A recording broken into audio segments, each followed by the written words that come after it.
Welcome to Mindful Live 88. I am your host, Nathan Springer. Thank you for being here. Who else would it be? Yes, it is currently the 3rd of June in the year 2022 in the beautiful Twin Island Republic of Trinidad and Tobago. And we're here to talk about some of the information and news of the day and see how it all goes, see how the discussion flows. Good night, Sneaker Clan over on Instagram. Good night to all of you locked into the stream over on TikTok. I'm currently streaming on TikTok, on Instagram, and now on YouTube Live also. As per usual, for those of you looking at me over on any of the other streamers, you can head over to YouTube and be sure to subscribe because the lives are there and you can catch them if you miss anything. So head over there and subscribe to Nathan Springer over on YouTube. It's have no way someone could justify what KPB said is what Jade Bain is saying over on TikTok, and what she's referencing has to do with what we are talking about today. Some statements that I found to be particularly foolish coming out of our opposition leader. Now, there is some backstory to this that I didn't do my full duty in being able to get to the source of it. Now, I've heard where it might be. I just didn't get around to looking at all of that video to find where it was being said. But the bit missing from the backstory here, don't worry, Jojo Bear, we're going to get into it and we will play what she said. The bit missing from the backstory is apparently Camille Robinson Regis, one of the OG PNM members, a stalwart in Trinidad and Tobago politics, someone who is known for quite some time in the business. She, in one of those political speeches, because campaigning is heating up as the local government election closes in one of her speeches, in one of her talks on one of the platforms, she was referencing different things about Miss Prasad Bisessa, and she called Miss Prasad Bisessa by her full name, KAMLA Sushila Prasad Bisessa, or something to that effect. I apologize if I mispronounce, because we'd see that's where some bacchanal ensues. Now, apparently, the multiple times that Miss Robinson Regis referred to Miss Prasad Bisessa by her full government name did not go over well with Miss Prasad Bisessa. And after, we will get into some of the particulars some people are talking about when they're talking about this and why this might be taken so negatively. But let's hear what Miss Prasad Bisessa had to say in her comeback to hearing the reference of her name so many times in a manner that she was not pleased with, apparently. And for those of you who are not able to see it, well, that's because you are not on YouTube. That's the benefit of the YouTube Live. It plays the links and it plays the articles that I'm talking about scrolling behind me, so you can see it right there over on YouTube. But don't worry, you'd be able to hear it, and there's nothing much to see. There's much more to hear when it comes to this issue, so you can hear it now. This very what my vex about my name for. This lady went on a platform last week and 3 or 4 times. KAMLA Sushila Prasad Bisessa. Isn't that a beautiful name? Yeah. What problem you have with my name? What's wrong with my name? Yeah, Camille. At least I have a name for my ancestors. Where you got yours from? Your name is that of a slave master.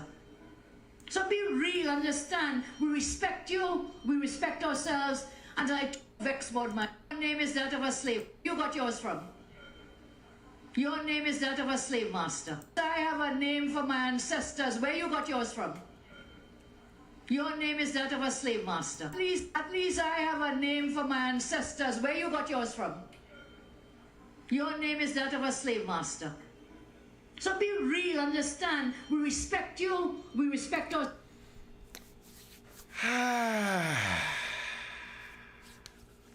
Yes, Jojo Bed, really. Yes, really. Now, here now. This is fraught with so much underlying baggage that was just so foolish. If you understand if you understand even anything about Trinidad's history and racial dynamics, you'd understand that was so foolish. Listen, to me, it was very early in history, back in secondary school days. Very early in history, we learned the reason for this.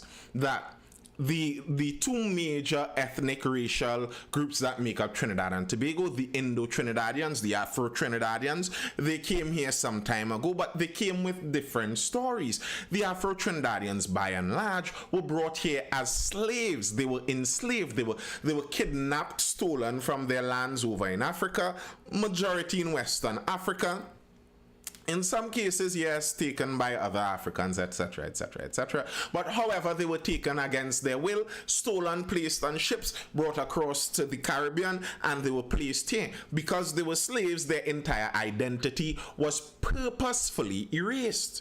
Their names were changed. They were given the names of their slave masters, or sometimes, no, not the names of their slave masters. Many times the name of the plantation they were on. They took sometimes the name of their slave masters. They were purposefully separated from clan, from kin, to make sure that that cultural affinity didn't grow, because they didn't want any rebellion going on as they enslaved these people. There was a historical reason for this. Miss Robinson Regis didn't select that name just because she loved the British that much. There was a historical reason for that. Just as I always speak about biological reasons for things, well, when it comes to these cultural things, there are also historical reasons for it.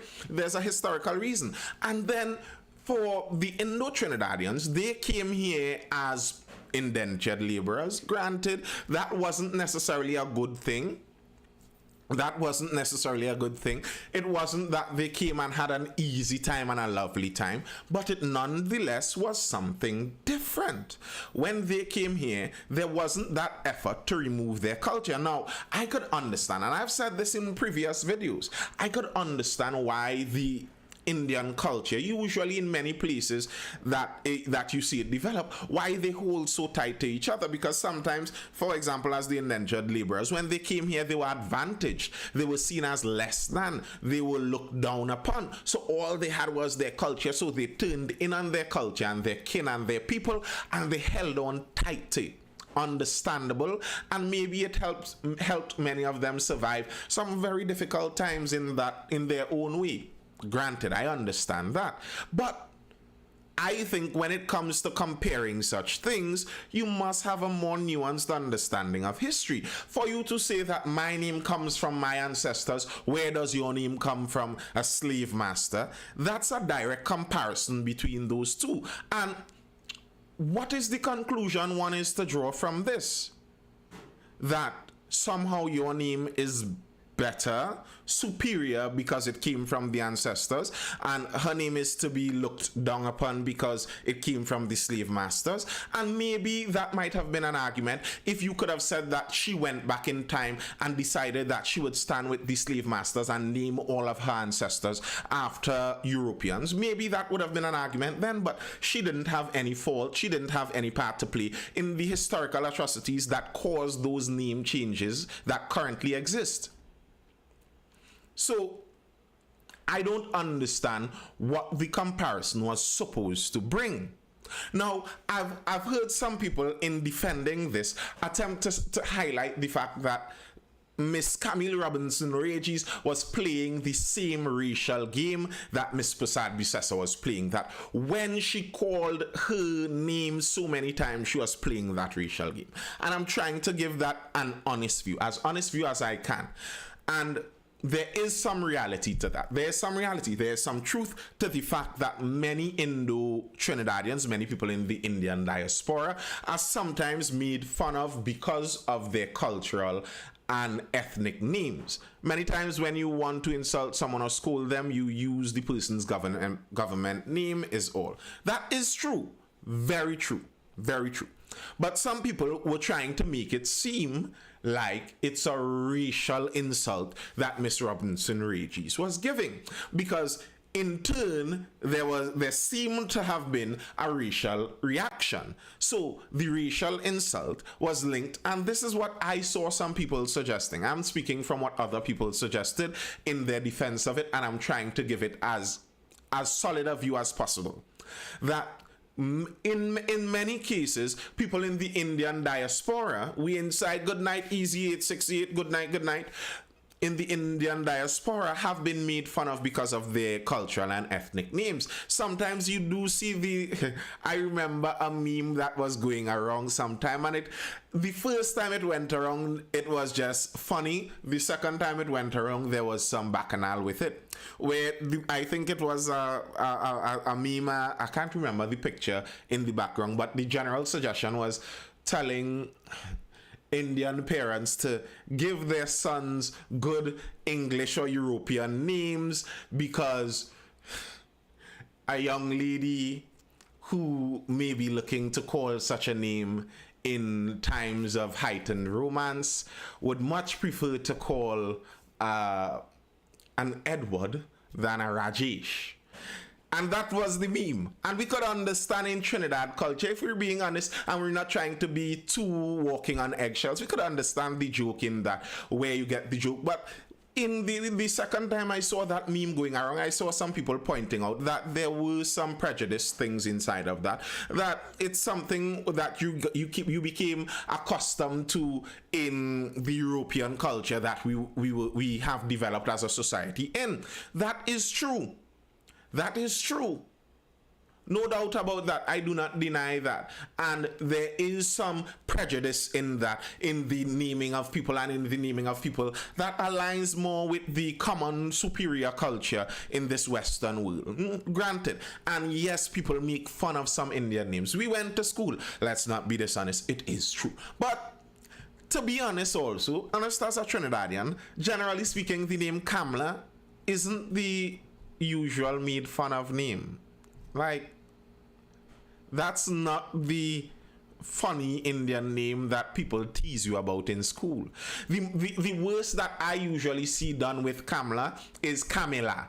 That people, and strange enough, I see many Indian people doing this too. So strange. Like, pronunciation to me, I get kind of particular about it sometimes because it's so strange. Like, you see KAMLA. How do you get Kamala? Like, what? Or Kamala? Like, how does that happen? I mean, Kamala is a name. There's a Kamala and a Kamla. How, like, another peeve of mine, Al-Wari. Like, I listen to journalists who I suppose read the man's name day in, day out.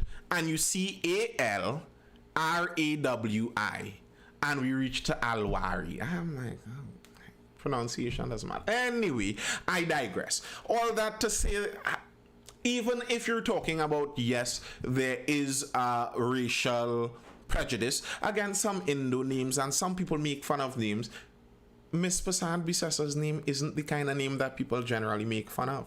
And if we're being honest, if I am to assume what Miss Robinson Regis was doing there is the same thing, it's a very common human thing. It is one of the most common human things where you call someone by their full name in order to draw more attention to what you're speaking about. Like, I mean, your parents do that all the time. They always do that. And regularly you hear that on the political platform. How many times you hear one of the opposition members addressing Keith Christopher Rowley? And if Keith Christopher Rowley thinks so and so, and Mr. Keith Christopher, like, okay, that's what is done. Well, Rhythm Rider saying the same thing I'm saying. Regularly you hear it. And I remember when part of the tactics that were leaked, the political tactics were leaked from one party from what was happening on the inside of one party. Some people saw that directly not referring to him as Dr. Rowley to diminish his stature, apparently, was part of their tactics. And okay, that's part of politics. But I don't think there was a racial undertone in that. That's just how people talk to try to re-emphasize something. Sir Silence says I was not expecting that, but a lot of people are gonna back her and forget about it. Nisi says I never used to tell anybody my middle name. Jaggle over on YouTube says I didn't understand why KPB thought Camille was mocking the origin of her name at all. I don't think this was the case at all. I think she revealed an inferiority complex and felt a need to be defensive. Now, here's the thing. When I listen to what Miss Prasad Bisesa is saying here, I am not even sure if Miss Prasad Bisesa thought she was mocking her name per se. I think this was just an old talk point that Miss Prasad Bisesa was raising. She made a point that the lady called her name so many times, and it wasn't necessarily saying that she found it mocking. She was like, why you like my name so much? Stop calling my name. But that's not necessarily... Miss Prasad Bisesa did not directly accuse her of mocking her name. She did not accuse her of mocking her name. You listen at the very beginning what she says. There was no accusation of mocking. Vex about my name for. This lady went on a platform last week and 3 or 4 times. KAMLA Sushila Prasad Bisesa. Isn't that a beautiful name? She didn't accuse her. She did not accuse her of mocking her name even. Now, what I found interesting with this though is some of the backpedaling that clearly occurred after. Now, if you listen to this and you know how language moves and how people speak when they're trying to weave their way out, you hear instant regret in every word that follows. That of a slave master. So be real, understand. We respect you, we respect ourselves, and I vex about my... You hear what the term that came from the moment slave master left her lips? What came next was, we respect you, we respect ourselves. Where is the respect you coming? How all of a sudden that's the next thing to say? And here's the continuation that followed this. Everyone, we respect you, we respect ourselves, and I told everyone last time I spoke down in the Pinar Rock Road in the school, be proud of who you are. Be proud of what you are. In this country, the people of this land, we have come from the greatest nations of the world. That is what will make us a greater nation and make us a great people. Why? Our forefathers came out of Africa. They came out of China. They came out of India. They came out of Europe, all over the world. We have a melting pot of people here coming here. So leave my name alone. I like my name. I like my name. I don't want yours. You keep... And here, to me, when I listen to everything that follows, directly going into us being a melting pot, and that's what makes us beautiful, etc., etc., etc., etc. That's true. But here's how you make such a point. You speak about liking your name. You speak about us being a melting pot and coming from all kinds of different places and all kinds of different names, and us enjoying the diversity of our names. But you steer clear of referencing someone else's name being that of a slave master's. If you were trying to make that point, the slave master bit has nothing to do with it. What does the slave master bit have to do with us being a multicultural country? What does that have to do with it? PNM people is too much of racist. It need to stop. Okay, Stars Juliet. You got that off of your chest. And there may be some racists all around. You know, the thing in this is I didn't even call this racist. When I spoke about this, nearly any time I spoke about this for the duration of the day, I didn't refer to this as being racist because I don't like to throw around the word racist just so lightly. I think racist has a definition, and you have to ensure that there is the definition in there. So I would call this statement foolish, because it is a foolish statement. It's a statement that is reckless because it speaks without the understanding of Trinidad's unique and complex history. But racists suggest that there's a suggestion of superiority of one person or one group over the other because of their racial identity. There isn't necessarily that suggestion in this statement. It isn't necessarily a racist statement. There may be some racial prejudice inside of the statement. It may be using racial tropes. It may be using unfortunate racial histories, but I may not call it racist in the definition of what racist is. It's foolish. And I think what actually happened there is she got carried away.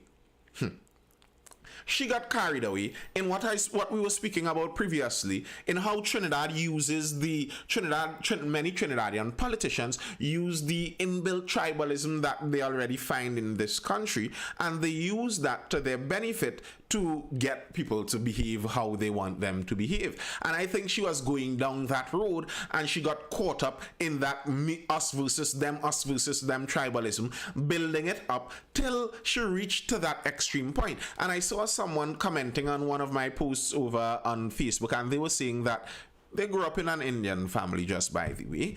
The person was saying that they know this to be a fact, that that is the way many Indo people speak in privacy, and I wouldn't doubt it. Many Afro people speak very recklessly on racial matters in their own privacy too. So I wouldn't doubt that such things go on between the racial groups. When you get that feeling of tribalism, sometimes some Afro group decides that they do you something, and you build up that little vengeance, and you're like, well, that's why they have a slave master's name. And it happens. I don't doubt it, because it happens vice versa too. I find if we are to help some of these things, we have to really be honest in Trinidad and Tobago. Be honest about what actually offends you. If it doesn't offend you, don't pretend it offends you. Be honest about why something might be offensive. Be honest about what we know to be true in our culture. What we know to be true in our culture. I don't like the disrespectful, stop the hate, it's not good, please. I don't know what you are talking about. Person stars Juliet. Stop the hate. Stop what hate? Okay. Take into context who we talking about. The society is too fractured to police our politicians. True. But yes, that's why I said I might not necessarily call this racist per se. The funny thing, this smoke screen would be the main focus, and no one would know what took place at the forums. Well, who knows if it's just a smoke screen. But I don't think it was a purposeful smoke screen. I think the lady misspoke. I think she got carried away in the tribal speak and thought that she was speaking to just her own home crowd, and she went down the tribal line, reaching to that point, and then she recognized, once the word slave master left her lips, she recognized, whoops, I think I got too far, and she went on to attempt to eat back up everything from there on, saying that we are all a multicultural country coming from different parts and welcome each one, etc., etc., etc. But it was too late. Too many people already saw it. Too many people already took it as the negative, obvious connotation of it. Some people, obviously, it's politics. It's politics. So the PNM was very quick to jump on board with that. They were very quick to jump on and spread it as far as possible, allowing everyone to know, hey, look, KAMLA did a racist seeming thing. And we know there is that racial undertone. I mean, it's the dishonesty where people pretend like there isn't the racial undertone in Trinidad that allows some of these racial games to really be played. It allows these games to be played because we pretend like the games aren't being played. It was just very unwise. And people defending this, I find it so indefensible. Like, how could you try to say, okay, the PNM was racist too? Okay, wherever the PNM was racist, bring it up and we will deal with that as an instance. All right, let's deal with that. But that there shouldn't need to be a balancing qualifier. Every time we notice something negative with this group, we must always say, but bear in mind this group is bad too. I find that is so annoying to me. I regularly talk about that, like when we talk about gender issues or something like that, and you start to talk about, well, men do the most violent crimes, but then you have to make sure to say, but we know that women are bad too. Yes, we know that. If we are dealing with a situation about men, we shouldn't have to point out that women are bad too. If we are dealing with a situation where obviously Miss Prasad Bisesa took her entire boot and stuffed it straight down her esophagus, then okay, we can say, okay, this was foolish, this was a bad thing. That we don't need the couching where, yes, that might have been bad, but remember Camille made fun of her name too. Oh, that is irrelevant to this, really and truly. It is irrelevant. It is irrelevant. If you found that to be a horrible thing, when Miss Robinson Reggie said it, then you should have brought it up. That look at this lady, how she's stoking racial tensions in this country. We should all look at this and see it negatively. Bring it up, and I will be right there with you. But to use it now, just to raise a defense to what is really indefensible. The reason you are attempting to bring some other negative thing there is because really and truly it's indefensible. There's no logical progression of words you could see that would make this a sensible thing to be said. There's nothing you can say. So to defend it, you just try to deflect. Like, there's no need to do this. These people are not your tribe.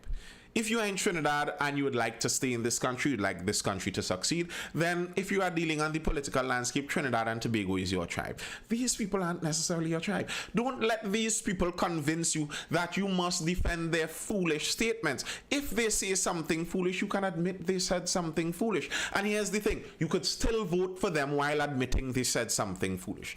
I can vote for someone thinking they said 90 foolish things in the last 4 years, but I'll still vote for them because I think they are the better choice than the person who said 99 foolish things in the last 5 years.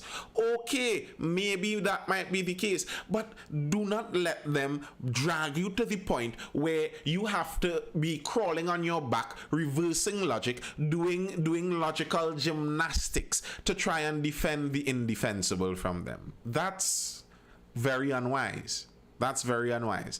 And I think Ms. Prasad Bisesa overplayed that hand there. She misspoke there, and that's not something she can reverse. And I think it would be used against her for some time to come. Good night. I am early. No, you're not really early, 868 Cooks. Sorry. It reached to the point of a change.org petition, which of course isn't going to result in anything. If you want to change.org, Miss KAMLA Prasad Bisesa, go vote in the internal elections inside of the UNC and vote for some other candidate there, if you can. 56 Music over on Instagram says, I don't most people actually understand how tribalism is used as a tool in identity politics. I'm not sure if it's that people blatantly overlook the tactics used by politicians or just oblivious. Well, the thing is, tribalism is in our base code. Tribalism is down real low in our coding as human beings. It's really down pat inside of our subconscious identity, really low down there. Someone could trigger it. It's like in those spy movies where someone says some unique combination of words and it triggers the sleeper agent spy.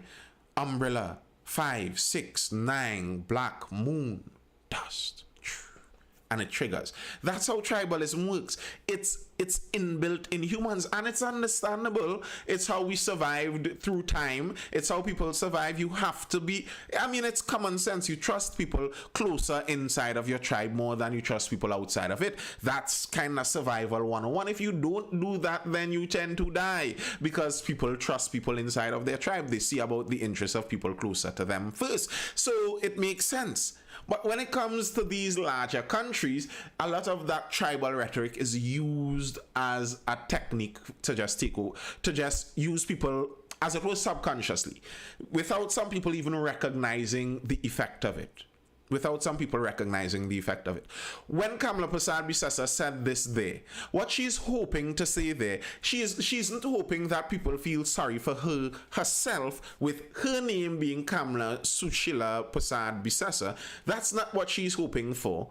She's hoping that the Indo-Trinidadians identify with their shared history and they feel that pang of knowing that sometimes their names, their cultural names and their cultural identity, their food, their way of life has been made fun of, and they know that, and that is what she's playing on right there. That's what she's talking to. She's speaking about her name and the names there, but the actual target of that is beyond the obvious there. It's to that tribal link.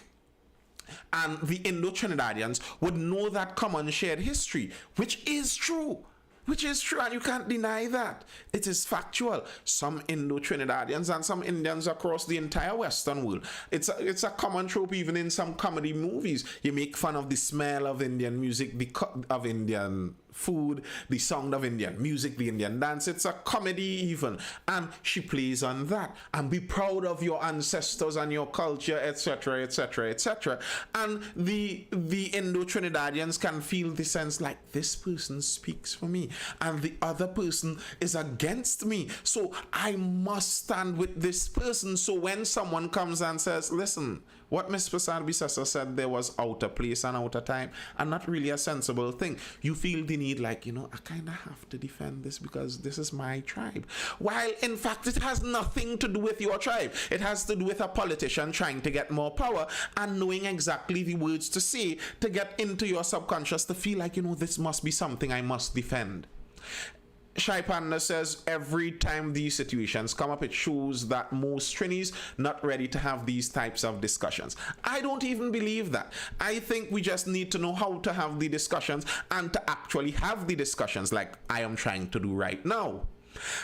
You know what I don't like in modern times? How so regularly people talk about having the conversations and say that we should have the conversation and that this topic raises the conversation and the conversation must be had and the conversation should be had and it will rise the conversation and the conversation is going to be had and the discussion must be had, and we're not ready for this discussion now. But nobody is actually making the conversation or discussion. We always speak about it. Well, actually discuss it, and well, hopefully that's what we're trying to do here. It's a mass ignorance and immaturity.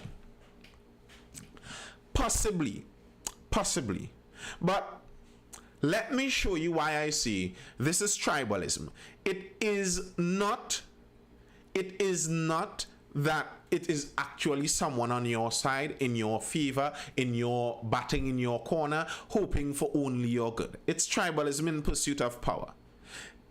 Because there was a statement also made in the parliament by Mr. Rodney Charles, an MP and opposition MP. And if you listen to the tone of the statement here, you would see the same tribal link without what you may consider to be the necessary racial link, because Mr. Rodney Charles is not an Indo-Trinidadian. Listen to this statement and tell me what you think about this as it comes up, hopefully eventually. And he is speaking about the immigration that they are looking to get past, involving the Caribbean single market and economy, where the hope is that we'll get freedom of movement throughout CARICOM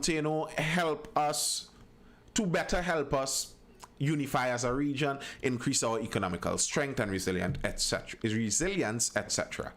Mr. Rodney Charles. Some people. Haiti is a qualifying CARICOM state under this legislation. Carrying it in. Madam Speaker, about 6.8 million of Haiti's population are living in abject poverty, earning less than $2 a day. Will they be entitled to all the opportunities provided within this bill? Or will we discriminate against them? Is this the free movement within the CARICOM community, the ability to access employment that the minister is hoping for? So this just stresses the dire need for a manpower study to determine the labor needs and capacity of, we could be inundated with Haiti alone. Is a qualifying CARICOM state under this legislation. Kainadine. Madam Speaker, about 6.8 million of Haiti's population are living in abject poverty. Why do you think he mentioned Haiti, the amount of Haitians living in abject poverty, and used that as the point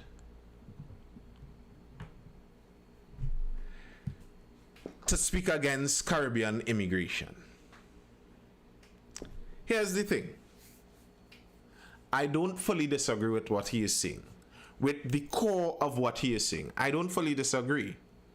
When it comes to open immigration, countries that are more wealthy need to be justly concerned enough about being inundated, because if things are better here and things are worse there and you allow anyone from there to come here, a lot of people from there will come here. That is obvious. Speaking about it in this tone though, and using Haiti as the reference, and speaking about the 6.8 million Haitians that will inundate Trinidad and Tobago, has a very specific reason. It again speaks to the tribalism in our country, and you could attempt to deny it if you will, but it's not so. It is very clear. The aim is to scare a certain group more when you speak about the Haitian immigrants coming in. It's obvious.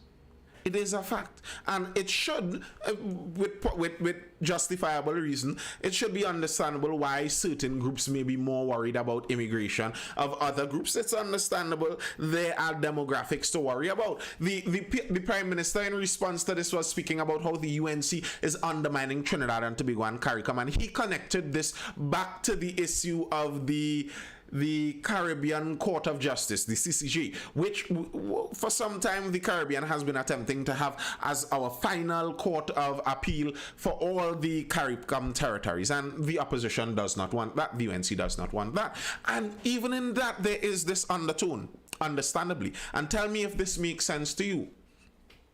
An undertone in how the UNC references the CCJ and is speaking about the CCJ on an entirety as the Caribbean court, and the wider Caribbean has more of a say versus Trinidad and Tobago.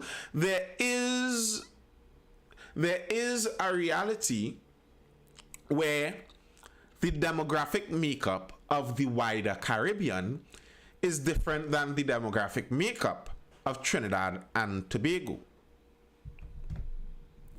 Do you understand what I'm saying? I am willing to believe if there was a proposal to have a court of justice as the final court of appeal between just Trinidad and Guyana, UNC may be more willing to accede to that and accept it, because the demographic makeup of Trinidad and Tobago is much more similar to the demographic makeup of Guyana. Now, what I'm speaking here is not racism. I am not making a moral statement saying it is good or bad or indifferent. I am making a factual statement. The demographic makeup of Trinidad and Tobago is different than the demographic makeup of the wider Caribbean. And when you consider the fact that the United National Congress is a party formed out of the Sugarcane Union, out of the Indo-ethnic group in Trinidad and Tobago, that is their core base, you cannot pretend like you cannot understand why that might be some concern for them. Like, let's speak honestly, that would be part of the concern there. If my group is a specific ethnic group, the political group that I am aligned with also aligns along ethnic grounds, kinda. Then, if you're talking about taking my entire country and placing it under the purview of a region that has a different ethnic group than my country, I can feel like I may be at a disadvantage there.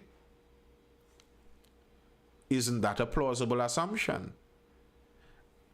And this has to do with some of the difficulties in Trinidad and Tobago's politics. Now, the thing is, I could understand why that might be a worry. And I wouldn't say that it's an unnecessary worry, because strange things come to play when it comes to legality and laws and politics, etc. I could understand why there's that worry. There have been numerous studies done where nearly everyone on planet Earth has an in-group bias. What that means is nearly everyone, to some extent, has a bit of favorability when it comes to people in their own group. And as I said, it's understandable.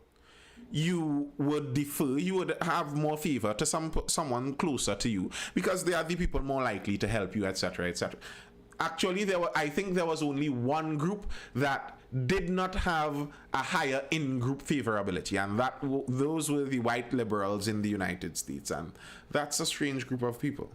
I say some of them might practically be in a cult, but basically every normal human being has some in-group bias. So if you have some in-group bias, you would assume that nearly everyone else has that same in-group bias. And if I'm looking at my in-group bias and your in-group bias, and in Trinidad and Tobago, it kind of plays against each other, and that's the way I see it. That's the level I see our politics on in Trinidad and Tobago. Then when you're telling me that I am looking to put the court system of our country in a place where that in-group bias would be much more on your side than my side, I might be a little worried.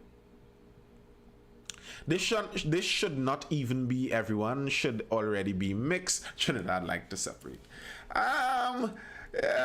Those things have to happen naturally. To try and force those things to happen, you end up with just more disasters, really and truly, with just more disasters. But nepotism is rampant as well, of course, without a doubt. I always speak about the nepotism in Trinidad and Tobago. But yes, that to me is the issue with Ms. Prasad Bisesa and that statement, and how it makes the full circle. And I struggle to see, and I know many people are speaking about it, and I have seen some people attempt to defend it, and I am just telling you, I struggle to see how this can be defended. Good night, love can make me. I struggle to see. Like, I spoke about the possible defense when it comes to the names being made fun of, but I don't even think that there's a plausible argument there, because I don't think she was making fun of her name. And even if she was making fun of her name, that still doesn't excuse this madness that you went on to say there. Songs similar to white America's views and colored people replacing them, but in a political sense. Yes, it's the same thing. It is the same thing. And it's a plausible thing. Like, I mean, people act like there isn't some reason for that to be a concern. I understand why people would be worried about that. Corey case is very eye-opening, though. I appreciate the breakdown. Thank you. And I understand why people would be worried about that. I am not offended if white people might be worried that they would be replaced by someone else. And I find it ridiculous that people pretend that is something strange, when some of these same people are always talking about natives and trying to protect the natives and trying to protect the natives, etc., etc. Now, you can say that these white people might not be natives to wherever they are staying now, but according to the person who is living there, if they were born there, their parents were born there, their grandparents were born there, they are as native as they can assume themselves to be. And to be honest, nearly all natives in any part in the world were sojourners in the land at some point in time. They were travelers, they were movers. So okay, these people are natives there, and you find it strange that natives at any point in time would have some concern about themselves being replaced. No, that's not strange. That's obvious. It's obvious. And do not let anyone try to browbeat you into making these things seem strange. When people do that, they obscure the discussions from being had. And the discussions need to be had. If you want to figure out a way for the Caribbean single market and economy to actually work, and for us to actually allow for free movement in between the Caribbean territories, and for us to actually go under the Caribbean Court of Justice, well, if you want these things to happen, then you need to actually have the honest discussion about it and actually bring up the fact that, yes, we understand why some people might be concerned about the fact that the demographic makeup is different in this group than this group, because demographic makeup matters. When people are fighting over in the Ukraine and Russia right now, people are dying. Some of the death, some of this fighting, some of this whole murderous ideology and thinking has just to do with demographic makeup too. There are some Russians inside of Ukraine. Russia alleges that some of the Russians inside of Ukraine were treated badly, so they have just cause to go in there and move away from that and demolish whoever hurt their fellow kin. And that's how it goes in group preference. That's what causes wars since humanity has been around. So let's not pretend like it's something strange. And if we really want to get these discussions solved, these problems solved, we have to actually have the discussions. Jeremy Francis, behave yourself. All right.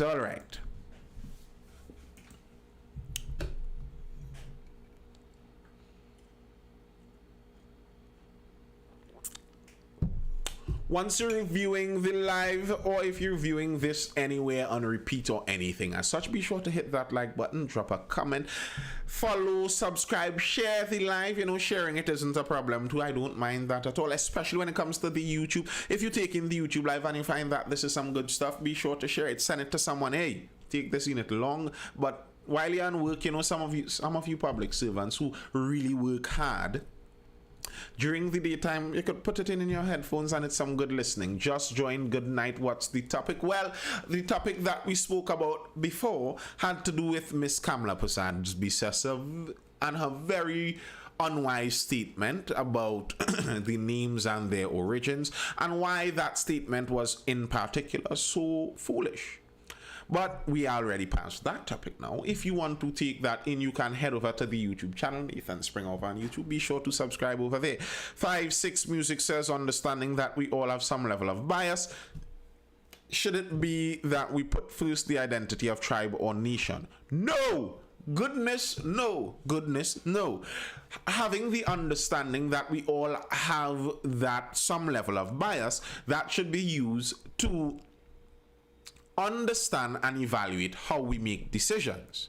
So understanding that when it comes to making a decision where you need not have bias, as in the open market if you're doing business, that's why we have laws that stop discrimination as such. However, when you're understanding that in terms of the cultural side, you could see that yes, some races will more likely line with each other, but that isn't something strange. That is the common thing in humanity. It helps us understand cultural differences. I don't think it's something that should be guiding our actions, saying that we should separate on that basis, because this common human trait that is natural among every human, basically the tribalism, the in-group bias, that common human trait inevitably, when left untended, leads to war. Tribalism, the final end, leads to war. The final end of tribalism in nearly every case is war. And it makes sense. I have my in-group bias, you have your in-group bias. I want my group to succeed. I think if my group meets your group and I want my group to succeed, I'm going to think like your group succeeding is going to threaten my group succeeding. So the way we stop that is, well, if your group doesn't exist, well, better for my group. And whoa, that's why tribes warred against each other consistently. That is the problem with tribalism, and understanding that tribalism is human nature helps us to fight it better, to help to resist that urge to go down the war path. Because that's where this leads. War. Tribalism leads to war. That's the problem with it. Tribalism leads to war. But be sure to hit that like button. We're going on to another topic now. We're heading back to the government workers and their pay. And we'll browse a few topics to do with this, to close out this Friday evening. The government workers, as we know, the public servants throughout the public service are demanding better pay. It's not every single sector, because I believe the teachers,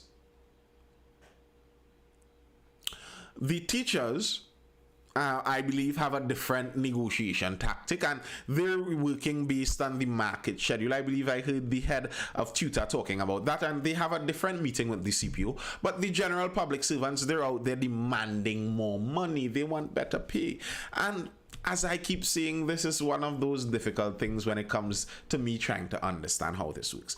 I feel like nearly all economists, when it comes to countrywide economics, don't fully understand what they're talking about, and we're all guessing going along here, because this stuff does not make sense. This stuff does not make sense. It really does not. I don't understand how it all works. How are we supposed to be paying people if we have to continuously borrow money to pay people? How am I running anything if I have to borrow money to pay the people that are running it? How am I supposed to run an ice cream shop if I have to keep taking a loan every month to pay the recurring expenditures of the salary of my workers? That does not make sense. That is by very definition unsustainable. And okay, the argument is that the public service is not a money-making enterprise, and understood. There's no profit to be made in the public service, but the government collects money otherwise in order to pay the public service. So if the government is not collecting enough money to cover the payment of the public service, then how is it possible to discuss paying the public service more if the government already does not have enough money to pay them the current amount? They have to borrow money to do this. That blows my mind. I don't understand how this is even a discussion. It just does not make sense. Inbuilt, government will definitely have to borrow to pay back pay. No matter what the government and unions agree to on an increase in wages, the state will have to borrow money to pay the resulting back pay. It is also possible that loans will be needed to cover the increased wages. Speaking at a post-cabinet media briefing at the Diplomatic Center, St. Anne's on Thursday, Finance Minister Colm Imbert said even if the unions accept the government's initial offer of 2% over an 8-year period, the government would have to borrow money to finance that. The unions have rejected that offer, just by the way. So even if they accept this minimal amount, they're still going to have to borrow money to do it. But the cost of living going up, though people trying to survive. Okay, I understand that. I don't deny that. I understand why people want more money, but everyone always wants more money. That's just the fact. The fact is, we are able to want more things than we are able to make. It is harder to make things than it is to want things. So there's always that imbalance. Everyone wants more than they have. Well, not everyone, but the vast majority of people. And I understand that. I don't disagree. I understand the sentiment. But my problem is, where do we get it from? The example I usually make, we go back to the most basic, to farming. If you are planting a mango tree and your mango tree bears 10 mangoes, you can only get 10 mangoes. If you want more mangoes, I understand wanting more mangoes. But if you are to get more than 10 mangoes, you have to get it from someone else. That's getting someone else's mangoes. Wages aren't increasing, but prices are increasing faster. Stagflation, I don't doubt that. Trinidad is a place that will try to fix a problem, then realize the problem was not try to fix a bigger problem than me. I think I understand what you're saying there. Someone asks, my money must not sleep. I want my money. Okay. Someone asked, what is my solution? I regularly talk about this. I think the government shouldn't be involved in a lot of these things because the government and their incentive structure isn't made to balance these things. The government's incentive structure is always to hire more people and pay them better, whether they work for it or not. That is what the government has an incentive to do. And doing that does not help the economy. And every single time our our genie in the bottle, oil, stops producing exorbitant amounts of money, that thing comes crashing down. The public service is one of the first things to always come crashing down. Yes, the regular people in this society talk about feeling the pinch, etc., but the public service starts to look like, wow, it's all going to come crumbling down. Look back in 1990, in the late 1980s, at what happened, what Mr. A&R Robinson had to do, because we went to the IMF cap in hand. Listen, it's the mangoes. If your tree only makes 10 mangoes, you want more than 10 mangoes, you have to borrow it from someone else.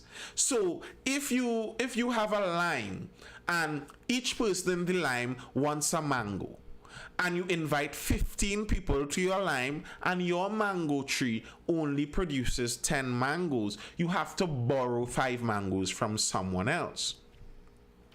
Now, the next time you have a lime, you're already owing 5 mangoes. Your tree produces 10 people again, and you invite 20 people to your lime because you name Lime Banton. You're King Lime. You're so magnanimous when it comes to limes. So you invite 20 people to your lime, and your tree only produces 10 mangoes, and you already owe 5 from the previous lime, and you keep inviting more. What's eventually going to happen is the people you borrowed the mangoes from initially are going to come and take the mangoes off your tree, and all the limers liming around you are going to get none.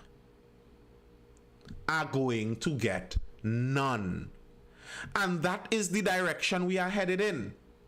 That is what I'm saying.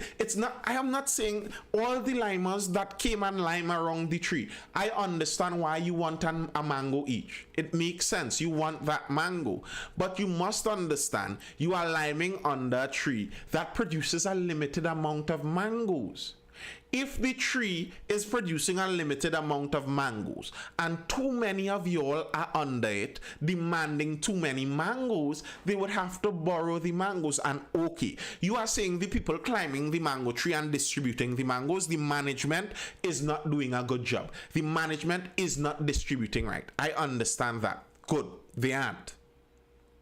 But still, where do we get more mangoes? That still doesn't answer the question. They aren't distributing it well. Good, true. But where do we get more mangoes nonetheless? Are you saying that although the management is, because the management is mismanaging it, that doesn't matter? Make sure I get my mangoes, borrow it from wherever you have to borrow it. Let's all crash the system together because I need mangoes because of the mismanagement. We need more fruit trees. Thank you, Corey Case. Corey Case, that is the solution, more fruit trees. And here's the thing. The managers of the current fruit trees, the government isn't in an incentive structure to make more fruit trees. The government doesn't build the economy like that. It's generally the private industry that does it. So what the government needs to do is make the environment as such, and regularly you hear people talking about this, the ease of doing business. Make it easy to do business in Trinidad and Tobago so that we produce more, we create more value, we get more trees, we produce more mangoes, and then everyone could get more mangoes. We cannot have the same amount of mangoes and just be demanding more. It doesn't work like that. It just doesn't work like that. Let me see some of the comments. Trinidad is a place that will write my money. Is oil really down 30%? If so, why are we paying more for fuel?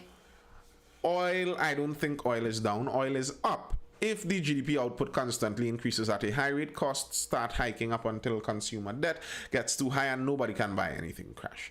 If I know I could only cater for 10, why must I invite 15? That not making sense. Mike, that is my whole thing.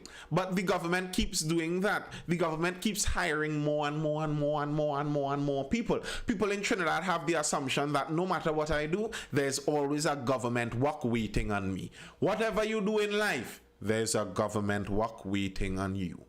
And that's the attitude that keeps sinking us. And you go and look at the government workers, how they're working, and sometimes obviously not all of you. We do not have a proactive country. We're reactive. Most places, to be very fair, like that. Our capacity to produce must increase. All right. All of that is very true. And now, here's some of the problems with this. So I'm on the subject of mangoes. My birthday is this month. What type of mangoes you have? I have some 10 pong. I think the 10 pong kind of on the way out. I have some access to some starch, but anyway, speaking about this, part of the problem with this, the unions were speaking about that the price of oil is increasing, the price of gas is increasing, we're having a windfall, we're getting more money, of course we can increase this, we have more trees coming in. Don't worry, we have more trees coming in. That's what the unions have been saying, because the price of oil is increasing. Now, the reality is we aren't getting more trees. We are selling the same amount of mangoes. In fact, we are selling less mangoes and getting paid a little more for it. That's what's going on. But here's some of the problem with this. When we were speaking about Guyana earlier this week, I don't know how many of you were in that live where we were speaking about Guyana. And one of the problems that they have been identifying in Guyana is that Guyana right now seems to be spending their new windfall unsustainably. They are borrowing money and they are deficit spending. Even on top of their new windfall, they are spending more than they are making. And they are making more money now, but they are still spending on top of that, and that is part of the complaint that international bodies are now lodging inside of Guyana, like, you all need to be careful, look what you're doing, be careful, hold up. And when I spoke about that, I was saying that part of the reason that is so dangerous too is that looking into the future, you may not necessarily be able to continually safely bank on natural gas, oil, fossil fuel resources, because that may not be the industry of the future, or at least not in the same manner. And part of the evidence of this I was speaking about is, if you look over in the United States, they are currently drilling leases for exploration that aren't being taken up. Some of the oil companies are dialing back on their new exploration and their new leases, etc., etc. And Trinidad and Tobago has some of that very same thing. Deep water bid round a failure, says Lee. UNC Point-a-Pay MP David Lee has said in a release another deepwater exploration bid round failed because of unattractive energy policies. He made this statement after a bid round ended on Thursday with bids on 4 out of 17 blocks. So we give what we generally do. We don't drill our own oil, etc. We divide it into blocks and put it out there for international companies to bid on it, and they go drill there, find their stuff, and pay us for it. To simplify it. 17 blocks were out there and only 4 out of the 17 were bidded on. That's very disappointing, because we're looking to expand our production. Soon we would like to expand our production. Right now there's this spike in prices globally, and that spike may last probably a year. Who knows how long it would last. We would like to maximize our production during this time. We would like some of them to go out there and explore, and we put it out there, 17 blocks available for you all to go explore, and they were only interested in 4. Now, the opposition MP here is saying that the reason that was so, this government's persistent 7-year failure to incentivize and make our nation's energy sector attractive has caused the recent deep water bid round to fail, just as the 2019 shallow water bid round failed, because again, he's pointing out that another bid round previously in 2019 was very disappointing also. And this was the very same thing I was talking about. Now, the MP obviously is in his best interest to make all of this directly the fault of the ruling PNM. It's their fault, their government policy. That's why no one is coming there. But like, if we're thinking about that honestly, I don't think that is true. Most of these multinational countries, they would go and drill in a dictatorship. They would drill in any country once the money is good.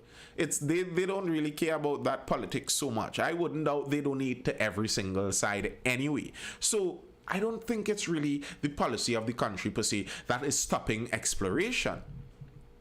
It's just that exploration seems to have slowed down around the world. And if that is the case, then to expect that the government, the state, is going to just continually raise your pay and that is a sustainable model, you have you might have a very serious surprise coming. If our oil and natural gas resources don't continue growing, then how do you expect the public sector pay to keep growing? Where would they get the money from? You understand what I'm saying? Maybe if you're in the public sector, part of the solution might be looking for a job that maximizes the use of whatever your skill is. And if you don't know what your skill is, then that tells you something about where you were working in the public sector in the first place. That's it exactly. Besides tourism, we don't have anything else. Here's the thing. I think if Mr. Patrick Manning, the former Prime Minister, now deceased, I think part of his idea that he had it for the Vision 2020 was actually a smart idea. We, Trinidad and Tobago, could be transformed to the commercial and business hub of the Caribbean and Latin America. I think we are well suited for it. We are the transshipment point. We have world-class airports. We have enough to get some tourism going, and we already have the infrastructure for it. All headquarters for every Caribbean company should be located in Trinidad and Tobago. Headquarters for Latin American companies located in Trinidad and Tobago. All the biggest malls located in Trinidad and Tobago. Listen, just by being a commercial and business hub, Trinidad and Tobago could have sustained our economy for quite some time. I think that may have been the future of our economy, and it would have been a good thing because we had a head start, and to be honest, we still have a head start on much of the Caribbean. If you go look at many of the other Caribbean countries, yes, they are progressing, but if you examine Trinidad's infrastructure and how long we have had what we have, you will see that we have had a serious advantage for quite some time now when it comes to a lot of infrastructural things in internet speed, etc., etc., etc. But the difficulty is we have a tangled web because of some of the political miscreants out there that make the ease of doing business very difficult. So although we have the infrastructure that might make it tempting, it's difficult to do business, so we chase people out. And I think that might have actually been where our future should have been. I think Mr. Manning had a good idea. That was the direction. Even with the rapid rail project, etc., a commercial business hub with a rapid rail and decentralized from just Port of Spain, where you have these hubs throughout. Listen, with ease of travel in and around the Caribbean, I would not doubt that Trinidad could be a shopping center even for different points in the Caribbean. People would come from one country to the next just to go down Shogunas Main Road and buy some clothing per se. And I saw in an article not too long ago that Trinidad and Guyana were in talks for a ferry system. Imagine if you could hop on a ferry and in 2 days time you're in Georgetown and vice versa. You don't think some Guyanese will come here and buy some bags of goods and carry it, some boxes of goods and carry it back to Guyana? That to me is where our future might be. That to me is what is needed. We just need the political will to allow it to happen. And I think personally, this is my personal view. This is my opinion, obviously. This is where I think Trinidad has some difficulty in the future, looking at our political setup, because the party that very likely continues winning is the PNM. And they to me seem like one of the worst parties to facilitate this, because I think if they facilitate the expansion of Trinidad and Tobago into a Caribbean and Latin American hub, what very likely might happen is they would be aiming to have and some call Massy and the Aboods and own every single thing. While if we really want to make ourselves an effective hub, we need to have a freer, more open market. That's what Singapore did. Many people like to talk about modeling the Singapore vision. Well, that's what they did. They made a lot of the business to be done in the area much more easy to be done. And I think that might be what would be required if we really want that to happen. But the other options seem to be so unfortunate. Like, all right, we say that the PNM might brown down and stay with the old money there and calcify us in this old way. We need progress. Okay, who do we go for? The UNC? Well, you're seeing how that goes there with their leader obviously not being too wise. The PEP, well, I don't think they have much chance of winning, I'll put it that way. The PDP, right now, they're in Trinidad and they're kicking up some fire right now, kicking up some storm, but I think their trail that they left in Tobago may come back to bite them. As I collect more information on that, we may talk about that in the new week. It seems that some difficult things are popping up for the PDP in their new leadership in Tobago, and the Tobagonians, some who chose the very same party, aren't very happy with them. So that may not bode well for the Trinidad attempt. So we are kind of stuck between many rocks and many hard places. And which do we choose? That's the difficulty, eh?